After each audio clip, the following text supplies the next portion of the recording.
Muy bien, pues bienvenidos sean todos. Saludamos con mucho gusto a quienes nos acompañan en este segundo día de la tercera jornada de Inteligencia Artificial Generativa UNAM 2020-25. Esta mañana escucharemos la conferencia magistral Razonamiento Estructurado, Structured Reasoning, para el desarrollo de herramientas educativas, impartida por el doctor Carlos Guillermo Gutiérrez Aguilar y moderada por el doctor Boris Escalante, a quien tengo el gusto de presentar. El doctor Boris Escalante es ingeniero mecánico electricista por la UNAM, maestro en ingeniería electrónica en el Instituto Internacional Philips de Estudios Tecnológicos en Eindhoven, Países Bajos, y doctor por la Universidad Tecnológica de Eindhoven. Actualmente es profesor titular C de carrera de tiempo completo de la Facultad de Ingeniería de la UNAM. Su área de investigación es la visión computacional y los modelos de inteligencia artificial generativos aplicados a la imagenología médica. Es autor o coautor de más de 160 artículos de investigación publicados en revistas y memorias arbitradas internacionales, 2 patentes internacionales y 13 desarrollos tecnológicos de impacto en los sectores productivo y de servicios. Es miembro del Sistema Nacional de Investigadoras e Investigadores Nivel 2 y ha recibido varios premios y reconocimientos a lo largo de su carrera, entre los cuales destacan la distinción Universidad Nacional para Jóvenes Académicos en el área de docencia en ciencias exactas en 1997 y el Premio Nacional de Ciencia de Datos en 2021. Doctor, le cedo la palabra. Muchísimas gracias, buenos días, bienvenidos a todos. Me da muchísimo gusto poder presentar al conferencista de esta mañana. El doctor Carlos Gutiérrez Aguilar es una persona a quien yo admiro muchísimo porque es uno de los precursores de los grandes modelos de lenguaje aplicados a la educación. Y me voy a permitir presentarlo. El doctor Carlos Gutiérrez Aguilar es médico veterinario zootecnista y maestro en producción animal por la UNAM, así como doctor por la Universidad de Edimburgo y postdoctorado por el Instituto Roslin en Escocia. Es profesor titular C, ha sido reconocido con la distinción Universidad Nacional para Jóvenes Académicos en 2005 y el Premio Manuel Chavarría a la docencia en 2017. Su trayectoria destaca por una participación constante en docencia, investigación y difusión. Ha dirigido la formación de más de 60 estudiantes de licenciatura, maestría y doctorado en instituciones nacionales e internacionales y ha realizado múltiples estancias como profesor invitado en universidades del Reino Unido, con más de 90 artículos en revistas especializadas y más de 5.700 citas. Ha contribuido de forma significativa al estudio de la producción y salud animal. Ha coordinado proyectos estratégicos sobre productividad ganadera, eficiencia reproductiva y el primer Banco Nacional de Suelos Bovinos. Durante la pandemia de COVID-19 lideró el innovador proyecto de diagnóstico mediante perros entrenados, reconocido con el premio Acciones Extraordinarias. Ha ocupado diversos cargos académicos, entre ellos jefe del Departamento de Reproducción, coordinador del programa de maestría y doctorado en Ciencias de la Producción y Salud Animal, secretario de posgrado e investigación y editor en jefe de Veterinaria en México. Actualmente es el director de la Facultad de Medicina Veterinaria y Zootecnia. Es un honor, doctor Carlos Gutiérrez, es un verdadero honor tenerlo aquí y pues le cedo la palabra, puede comenzar cuando usted quiera. Gracias. Doctor Benavides, muchísimas gracias por esa presentación. Buenos días a todas. Y bueno, quiero empezar por agradecer la oportunidad de compartir mis experiencias con ustedes. Y efectivamente tuve la suerte de tener unos colaboradores y junto con ellos desarrollar un simulador para la enseñanza de la medicina veterinaria y principalmente con el objetivo de que los alumnos desarrollen un razonamiento clínico. Cuando me invitó el doctor Melchor Sánchez a dar esta plática, acepté con mucho gusto, desde luego, y siempre es un reto el preparar una plática porque lo forza a uno a ordenar las ideas. ¿Y qué fue a mí me forzó a revisar qué fue lo que hicimos en ese entonces para desarrollar este simulador. Y debo decirles que el simulador lo empezamos a trabajar en el 2023, cuando los modelos de lenguaje, la inteligencia artificial, apenas estaba eh, difundiendo y empezaba a ser de uso público común. Muchas de las técnicas de prompting la veíamos nosotros en artículos científicos y las incorporábamos nosotros a los simuladores y poco tiempo después ya eran incorporadas dentro de los sistemas de lenguaje. Entonces acababan siendo redundantes porque, por ejemplo, ahorita les voy a hablar de algunas de ellas, pero ay, mi teléfono está dando lata. El chain of thought, o la cadena de pensamiento, la incorporamos a los simuladores y poco tiempo después se hizo ya por default en los simuladores. Y el que trabajara como multiagente, por ejemplo, es algo que está incorporado en los simuladores y también mucho tiempo después lo incorporaron los sistemas de lenguaje. Y actualmente ahorita tenemos los lenguajes que le llaman que piensan, y esto es algo que también nosotros podemos forzar al simulador a hacer y posteriormente fueron incorporados. Y justamente lo que quiero compartir con ustedes es cómo estos simuladores, cómo se fue desarrollando y cómo creo yo que podemos realizar simuladores para casi cualquier área, porque en realidad lo que estamos haciendo es una metodología de enseñanza que nos sirve tanto para la educación de alumnos y para forzar a un simulador a un comportamiento dado. Esta metodología de enseñanza se llama razonamiento estructurado y de eso es lo que quiero hablar. Quiero aclarar que el término razonamiento estructurado o structured reasoning no es en realidad una metodología educativa, sino en realidad fue una metodología de prompting, una metodología de programación de sistemas de inteligencia artificial. Pero van a ver, y lo que quiero convencerlos hoy es que en realidad es una excelente tecnología educativa y que no es nueva, es algo que los profesores hemos estado haciendo ya por muchas decenas de años, si no es que más. Muy bien. Entonces, bueno, agradezco nuevamente la invitación y espero poder aportar algo para todos los oyentes.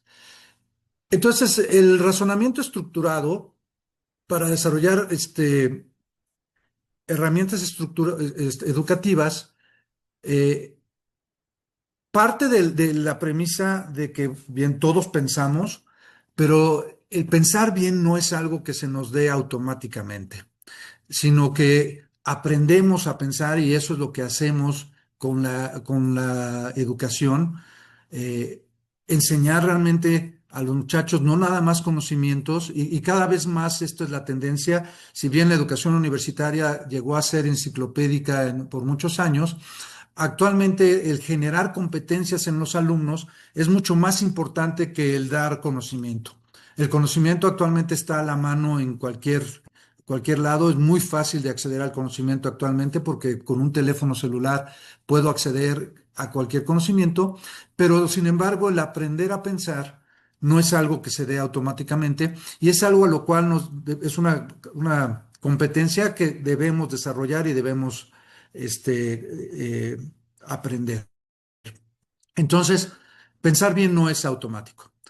Nuestro cerebro tiende a dar respuestas rápidas. Los humanos damos normalmente respuestas rápidas. Y existe un libro que fue publicado por Daniel Kahneman, que probablemente han escuchado, se llama Pensando rápido y pensando lento.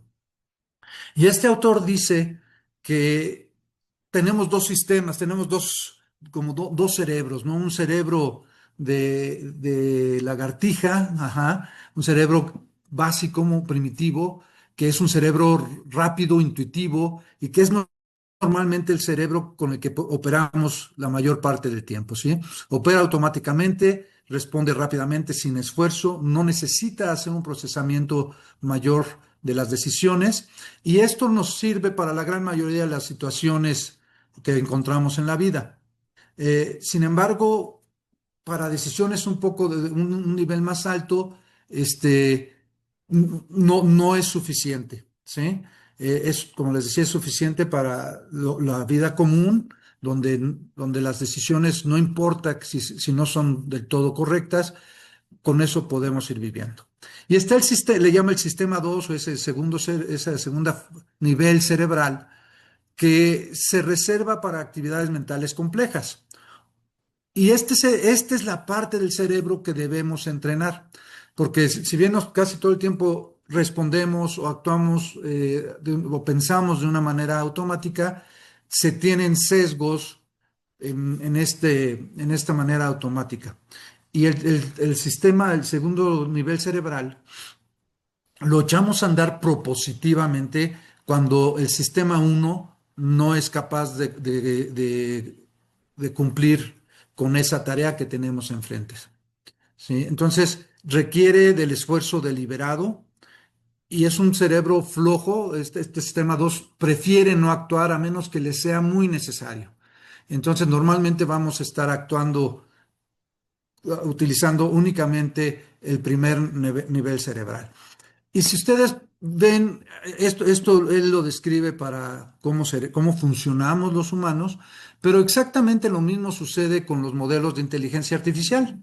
Eh, los, eh, los sistemas de lenguaje resuelven rápidamente, pero pueden tener alucinaciones o pueden tener unas respuestas muy rápidas que no necesariamente son las mejores.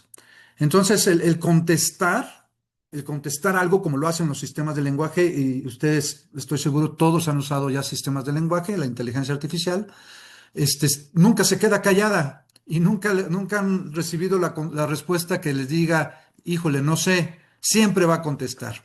Y eso sucede lo mismo a veces en algunos humanos también. Hay quienes hacen lo mismo, que siempre contestan y muchas veces debieran de admitir que esto es algo que sale de mi capacidad, no lo sé, pero el sistema de lenguaje en inteligencia artificial siempre contesta. Entonces, siempre debemos mantener ese escepticismo y verificar que las respuestas que se están dando sean las correctas. Sin embargo, existe la metodología para hacer que se use un razonamiento estructurado. Y el razonamiento estructurado no es más que la estructuración propositiva de cómo pensar. En otras palabras, es trazar ese camino hacia la respuesta que estoy buscando. Y es un camino donde va a estar revisando las respuestas, va a forzar a que se analicen el entorno, las circunstancias, las variables que pueden afectar esta respuesta antes de dar la respuesta. ¿Sí? Entonces, en realidad es hacer el pensar en un arte que pueda yo repetir, y al hacerlo repetible es porque conozco los pasos, y entonces esto lo va a hacer enseñable, y en un sistema de lenguaje lo hace programable. ¿Sí? Eh, ¿Cuál es su origen? Pues Carlos, tal vez nada más, adelante. no estamos viendo presentación. ¿Sí estás compartiendo las diapositivas? Perdonen ustedes, no, disculpen ustedes. No, no importa, adelante. Si es que Bueno, solo te vemos a ti.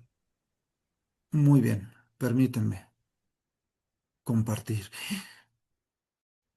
Una disculpa para todos, por favor díganme que ya la están viendo. Ahí se ve sistema uno y sistema 2. ¿Sí? Ok. Se ve la pantalla completa, ¿verdad? Sí, se ve pantalla. Muy bien. Nuevamente una disculpa, me arranqué sin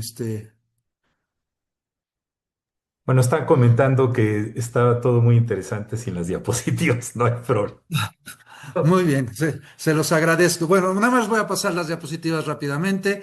Entonces, esto es lo que hemos hablado, ¿no? El pensar bien no es automático. Les decía yo que tenemos dos niveles cerebrales o bueno, esto es lo que propone este autor y creo que sí es una muy buena analogía, de cómo automáticamente pensamos y hablamos, a veces sin pasarlo por el cerebro, y el pensar es algo que hacemos propositivamente y que podemos hacernos mejor en esto. O sea, no es que enseñarnos a pensar es hacernos cada vez mejor en hacer esto. Y lo que estoy proponiendo es que existen pasos que podemos escribir, que podemos delinear, que me van a ayudar a forzar a ese cerebro a ser usado y que se vuelva menos flojo, ¿sí? Entonces les decía yo que el razonamiento estructurado no es más que la estructuración propositiva de cómo pensar. Y quiero que todo mundo, todos ustedes piensen en algo que hacen bien y puede ser un deporte, puede ser escribir artículos y cuando menos a mí me pasaba mucho, tanto en el deporte o para escribir, que tenía yo días que decía, wow, estoy súper bien y me senté a escribir un artículo y avancé y escribí la introducción o casi toda la introducción. O en el deporte hay días que tuve un día excelente y anoté 25 puntos y quisiéramos replicar ese momento, ¿sí? Y dijéramos, chispas, si tan solo pudiera yo saber qué fue lo que hice bien cuando hice las cosas bien, lo pudiera replicar. Y justamente lo que quiero mostrarles es que esta metodología de razonamiento estructurado es una metodología que nos permite replicar ese proceso de hacer las cosas bien.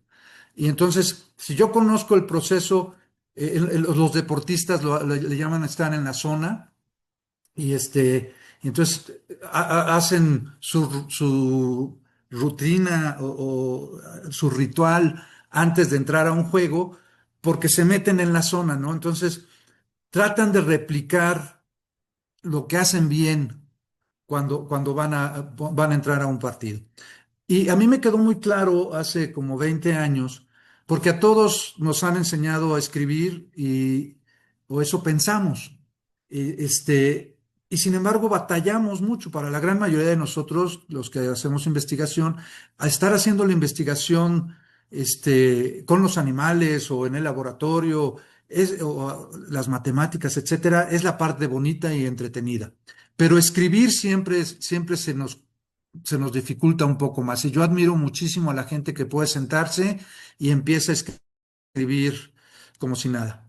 Pero si nosotros podemos decir, o sea, ¿cuáles son los pasos para hacer esta escritura fluida? Entonces podemos replicarlo.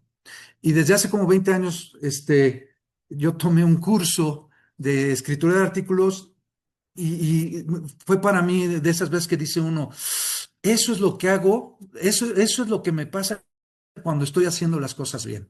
Y desde entonces doy yo un taller de escritura tratando de mostrarle a los alumnos cómo es que yo mato pulgas, ¿no? Y tratamos de encontrar para cada alumno cuál es la manera en que ellos pueden encontrar esta manera de que la escritura fluya. Pero como les digo, se ha aplicado para muchas cosas. Y en la ciencia, pues lo conocíamos como método científico, ¿sí? El método científico finalmente creo que fue ese primer intento de razonamiento estructurado, conocer un problema, plantear una hipótesis, descomponer el problema en fases, externalizar ese razonamiento, que esto de externalizar ese razonamiento lo llamamos plantear una hipótesis. Y luego el uso a lo mejor de checklists, de metodologías que ya están establecidas. Y finalmente es el cuestionarnos ese proceso que tuvimos, revisar nuestro propio pensamiento para poder retroalimentar y mejorar lo que hemos estado haciendo. Entonces, como les decía yo, el razonamiento estructurado es convertir ese pensar en un arte y en algo que yo pueda, que sea repetible, y al hacerlo repetible, quiere decir que tiene pasos y por lo tanto lo puedo enseñar a una persona y también lo puedo enseñar hacia un humano. Muy bien. Entonces les digo que el antecedente pues es el método científico, es el antecedente más más temprano que está escrito. Hay una tradición científica, hipótesis, datos, ¿sí?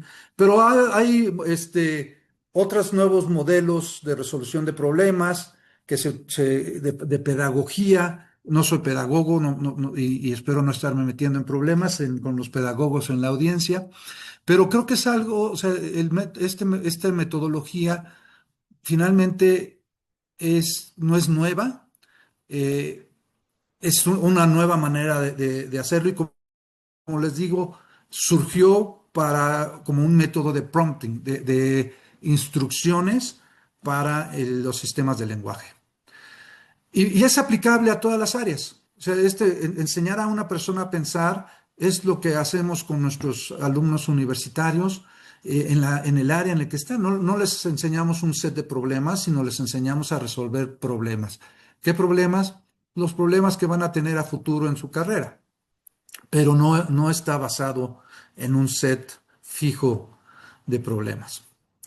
Entonces, la pregunta, creo que ojalá los haya convencido de que el razonamiento estructurado aplica perfectamente al humano, y entonces la pregunta ¿es aplicable a la inteligencia artificial?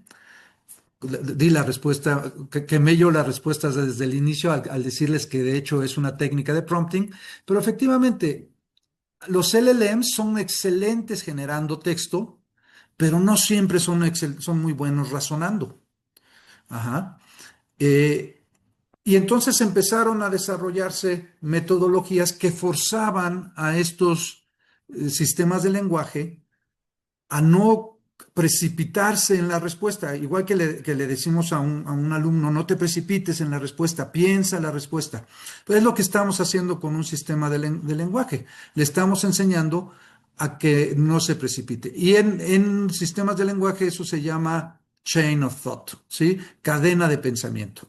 Y esto es que las respuestas de este sistema de lenguaje vayan sirviendo como contexto para su respuesta final. Entonces va a hacer explícito cada una de sus respuestas previas, descompone el problema en pequeñas respuestas que van alimentando al mismo sistema y le sirven de contexto para una respuesta final. Y cuando se puso este chain of thought, que básicamente le pedía al sistema de lenguaje, no contestes rápido, descompone este problema en sus componentes y ve contestando uno por uno y después dame la respuesta al final. Se vio que mejoró muchísimo el desempeño de los sistemas de lenguaje en casi todas las áreas del conocimiento. ¿Sí? Y recuerden, los sistemas de lenguaje se prueban en exámenes de benchmark en diferentes áreas, y cuando sale un nuevo sistema lo comparan contra estos sistemas, estos exámenes. Bueno, entonces es la misma idea que tenemos para nuestros alumnos, pero aquí hacia las máquinas estamos haciendo que esta máquina o este sistema de lenguaje se obligue a pensar por pasos, ¿sí? Entonces, la respuesta es sí, podemos hacer que los modelos simulen un razonamiento estructurado. Y aquí quiero decir, sé que sí estoy consciente que son máquinas y que no piensan como tal y que no razonen como tal, pero les pido que me den esa laxitud para poder referirme a esto como pensamiento. Finalmente entiendo que el proceso no estamos hablando de personas pensantes, sé que es una máquina, y les agradezco me den esa laxitud. Muy bien.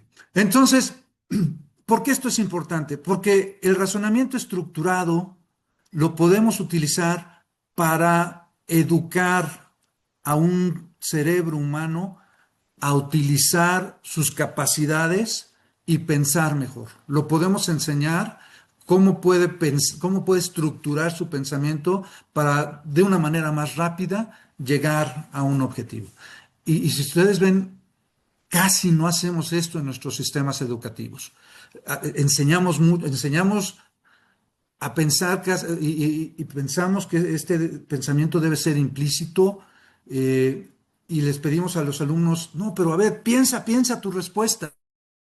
y nunca le decimos, a ver, espérate, descompone el problema en pasos. Ahora, a cada paso da una hipótesis.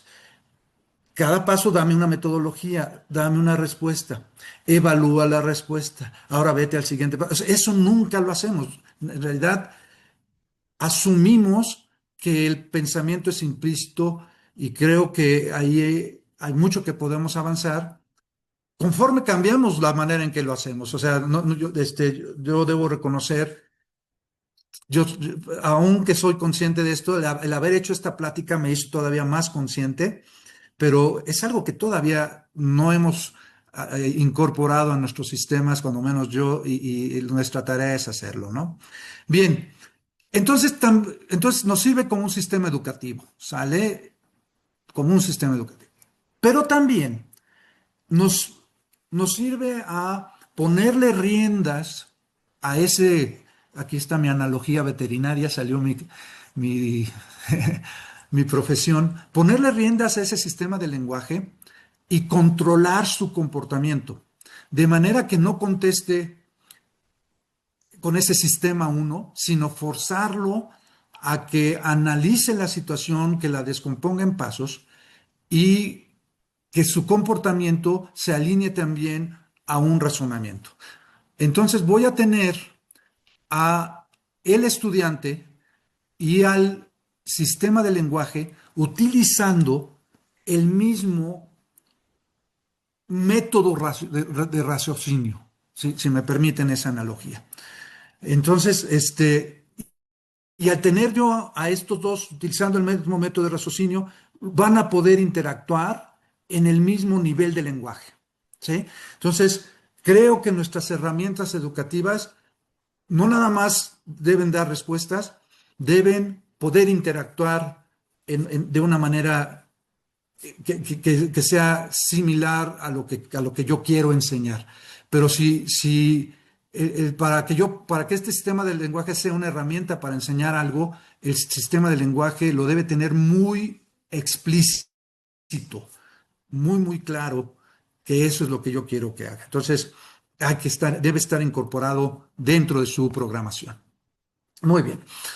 Entonces, vamos a tener una misma estructura, si quieren le podemos llamar estructura mental, para estudiantes y para el sistema de lenguaje. Esto va a facilitar que yo lo pueda integrar en el currículum y va a hacer también que haya transparencia en los sesgos, transparencia en los errores, va a ser más accounted, más responsable y puedo yo revisar dónde es que esto se está desviando de lo que yo quiero hacer. Sin embargo, esto exige un reto. Es muy fácil calificar respuestas. Cuando utilizamos este sistema de educación, el reto es cómo califico procesos mentales. Y entonces es cambiar el paradigma de educación, porque ahora no tengo que evaluar una respuesta, que finalmente eso se hace muy fácil, sí, no, o sí lo cumple en un porcentaje. Aquí ya tengo yo que evaluar qué es lo que esta persona estaba pensando, cómo fue lo que lo pensó, qué lo llevó a pensar esto, y eso se hace muchísimo más complicado. Y creo que a futuro esto es uno de los retos que tenemos que ir enfrentando e ir resolviendo. Eh, pero esto también hace que la retroalimentación hacia el estudiante pues, sea mucho mejor. No le estoy diciendo estuviste bien, sino le estoy diciendo tu proceso estuvo bien o pudiste haber mejorado tu proceso en tal o cual parte. Afortunadamente, la inteligencia artificial es capaz si la alineamos con el proceso mental que estoy exigiendo al estudiante, la inteligencia artificial es capaz de dar esta retroalimentación, ¿sí? Entonces convertimos al sistema de lenguaje en un acompañante en el razonamiento más que solamente una enciclopedia digital que me da solamente respuestas. Muy bien. Ah, espérenme. Ok.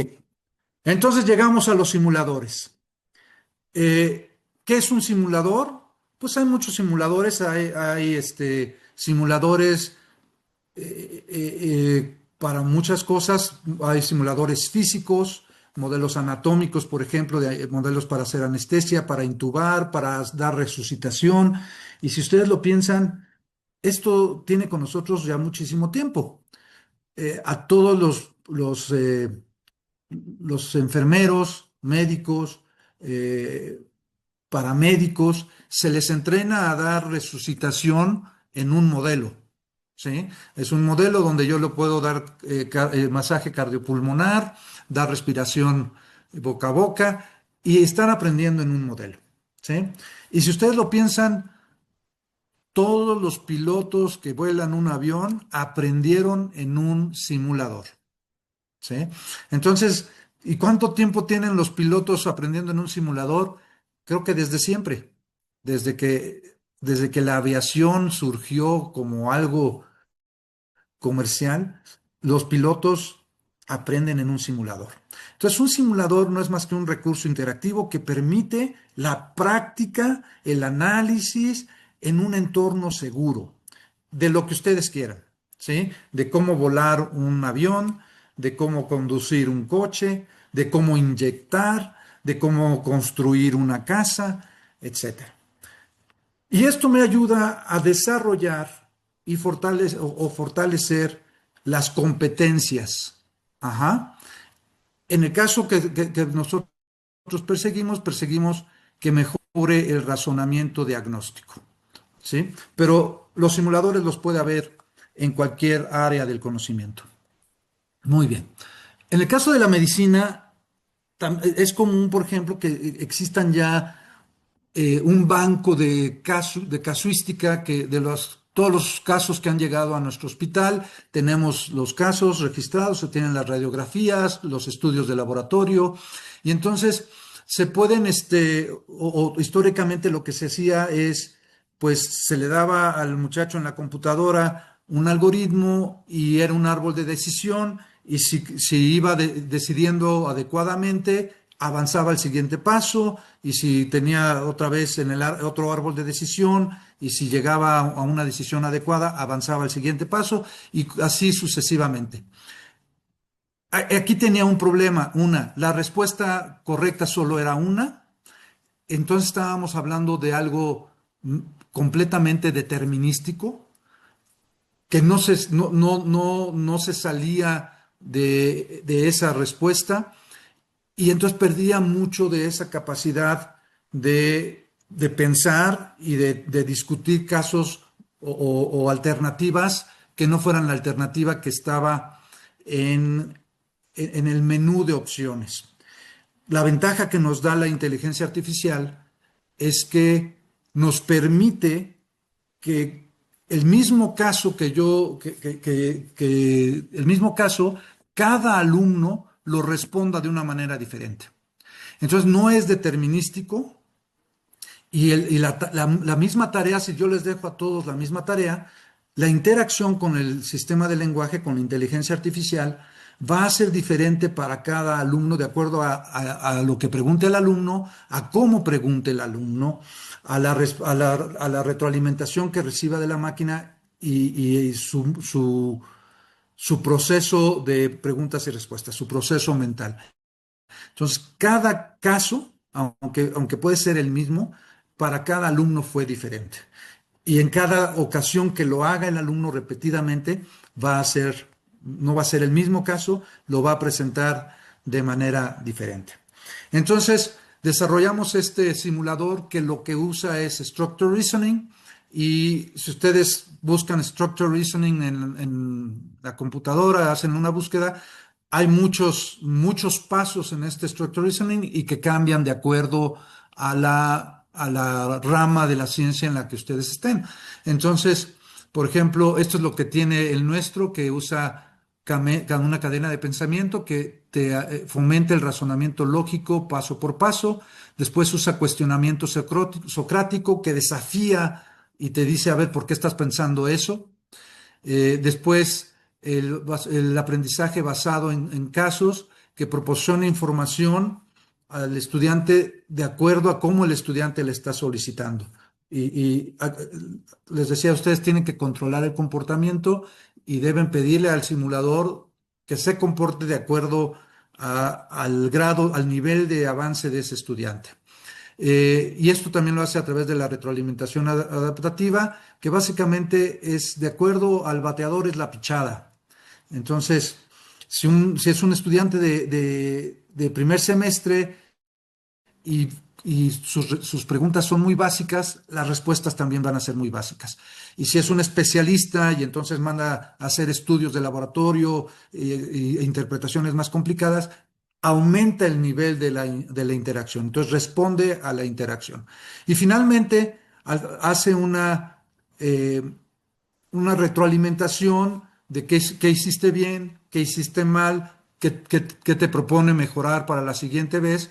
Y de esta manera mejora tu razonamiento conforme tú estás utilizando el simulador repetidamente. ¿Cómo ando de tiempo, Boris? 40 minutos. Muy bien. Sí, bueno, Ok, sí.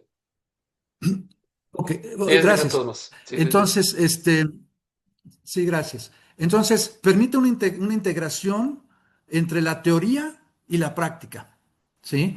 Permite que el aprendizaje, promueve el aprendizaje basado en casos, basado en la práctica, nuevamente, como les decía, en un entorno donde no puede dañar, no se le va a caer el edificio, ni el avión, ni va a dañar al animal.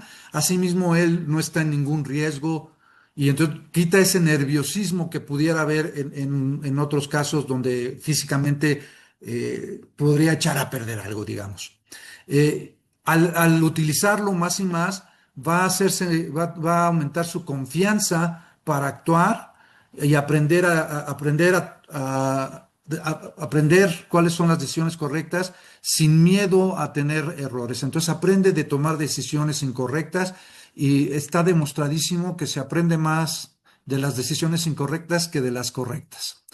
Y finalmente, pues el número de casos clínicos no está limitado a la casuística que hemos podido capturar. Dado que está basado en un sistema de lenguaje, el número de casos es amplísimo.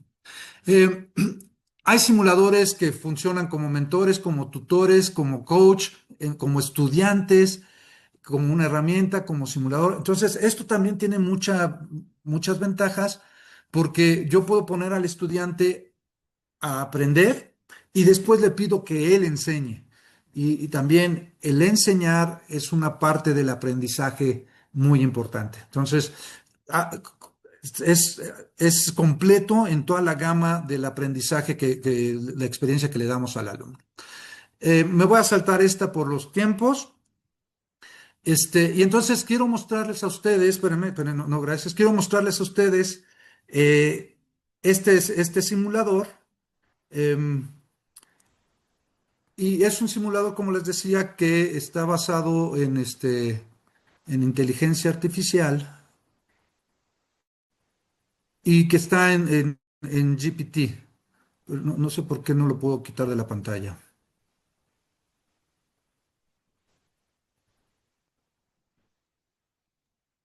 ya lo estás compartiendo. ¿Estoy compartiendo o ya no? No, ya no, ya no. Ok, voy.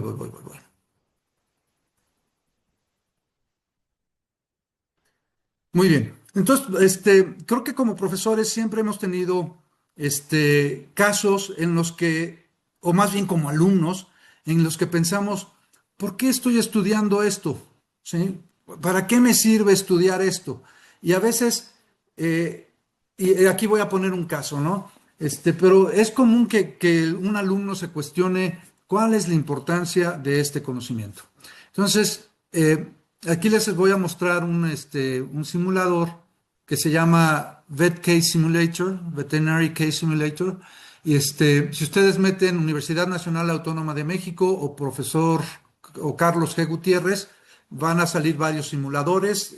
Bienvenidos todos a usarlos y me encantaría saber sus opiniones. Y uno de los casos es, bueno, ¿para qué sirve este simulador? Para efectos de esta plática, a le pedí que me indique cuáles son los procesos de ese razonamiento estructurado y me lo haga obvio. No es algo que normalmente haga, pero para efectos de esta plática quiero que ustedes vean cómo se comporta. Entonces, miren, aquí es un caso muy común. El ciclo de Krebs, para los que tienen formación en biología, a veces el alumno cuestiona mucho, pues esto sucede en la mitocondria, ¿qué importancia tiene? Entonces, le puedo yo decir, ok, revisamos el ciclo de Krebs, ahora por favor, todos ustedes, el fin de semana, van a hacer un caso clínico del ciclo de Krebs. Entonces, aquí le estoy diciendo, dame un caso que me ayude a entender la importancia clínica, perdón, es bastante buena y va a entender, clínica del ciclo de Krebs, y digo en bovinos. Y entonces le doy y me dice, perfecto. Y entonces me da el caso, ¿no? Tengo una vaca lechera, posparto, de 5 años, con 3 semanas, y reporta que la vaca ha disminuido drásticamente su ingesta. Se muestra decaída, con pérdida de peso, producción láctea reducida, aliento con olor a manzana y heces escasas. Entonces, ¿qué hipótesis plantearías? Entonces, y aquí me está diciendo, es, ¿qué se activó? Se activó el Socratic Questioning, ¿no? El cuestionamiento socrático. Explica por qué piensas que lo que piensas y qué procesos fisiológicos podrían estar fallando. Luego dime qué pruebas o análisis, ¿sí? Y entonces, este simulador te va a ir guiando por lo que estás haciendo, ¿sí? Entonces tú aquí dices, ok, pues primero a lo mejor quiero yo más información, dice 3 semanas posparto, ha disminuido drásticamente, ok, entonces puedo decir, hubo problemas al parto.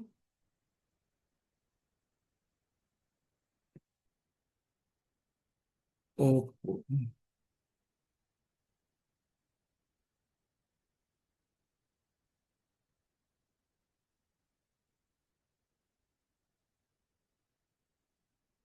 entonces le digo, dame un análisis físico general, ¿no? Mm.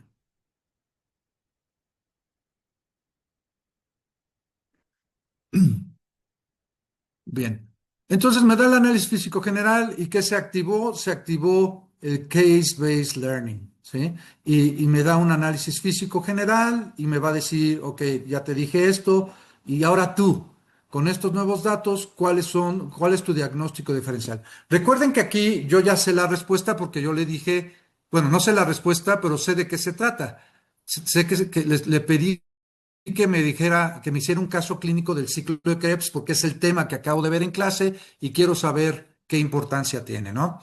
Entonces, me da estos nuevos datos, cuáles son tus diagnósticos diferenciales. No he visto los datos, pero quiero saber, haz examen para desplazamiento de abomazo. ¿Sí?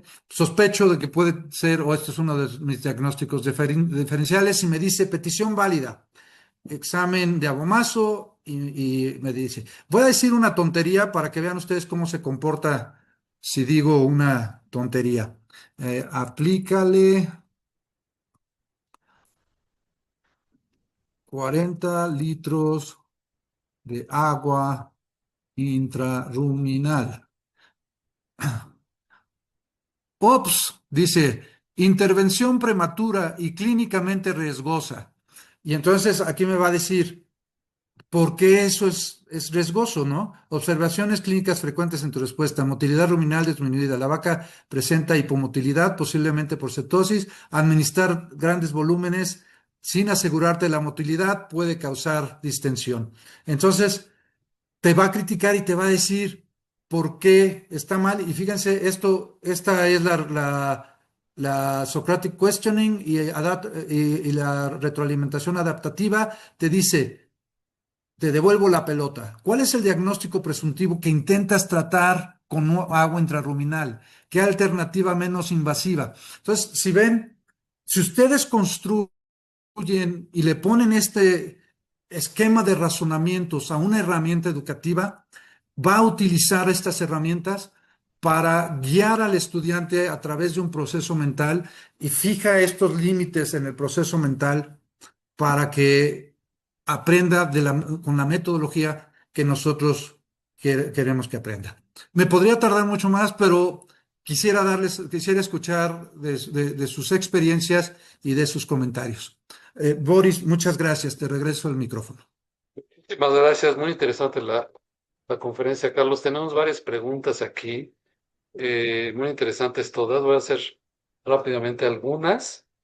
Felipe de Jesús Flores pregunta, ¿en medicina es fundamental que el pensamiento sea estructurado a fin de favorecer el razonamiento crítico para la toma de decisiones? Es totalmente aplicable, es parte de la enseñanza del proceso de desarrollo y planeación de los escenarios de simulación. La pregunta es esta, ¿estamos considerando de alguna forma que el razonamiento estructurado es igual al razonamiento crítico? ¿Pudiera ser que no sean lo mismo? Me pusiste a pensar con esa pregunta.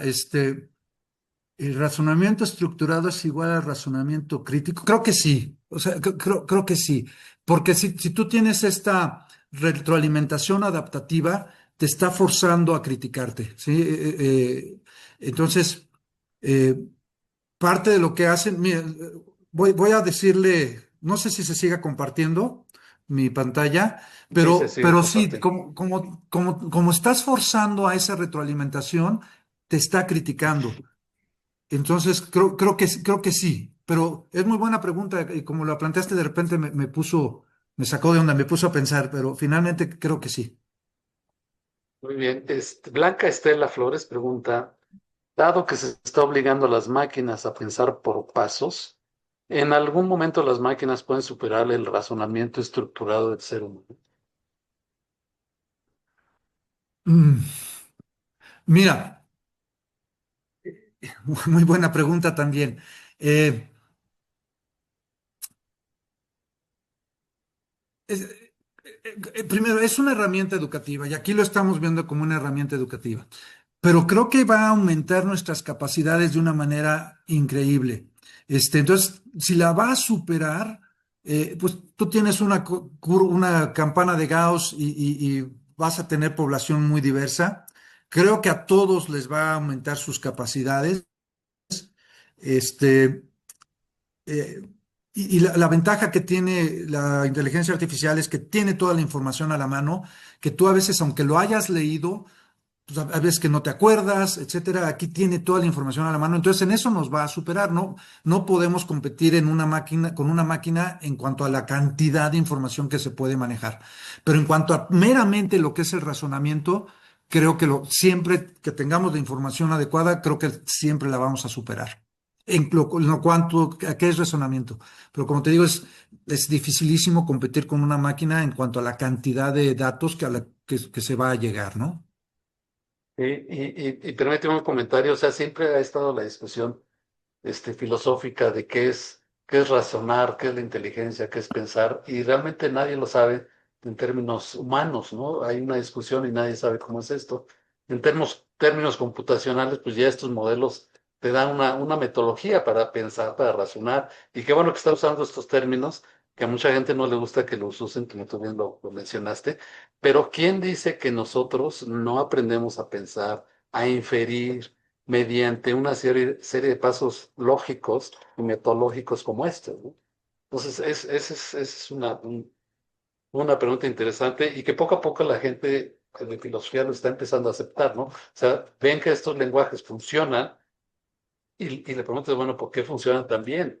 Y a lo mejor eso ayuda a explicar cómo es que nosotros los trabajamos, ¿no? Que es una pregunta que no se ha resuelto, ¿no? Sí. Sí, A ver, una pregunta, las sí. discusiones más interesantes que he tenido, bueno, he tenido discusiones interesantísimas técnicas, pero a veces las más difíciles son con los filósofos.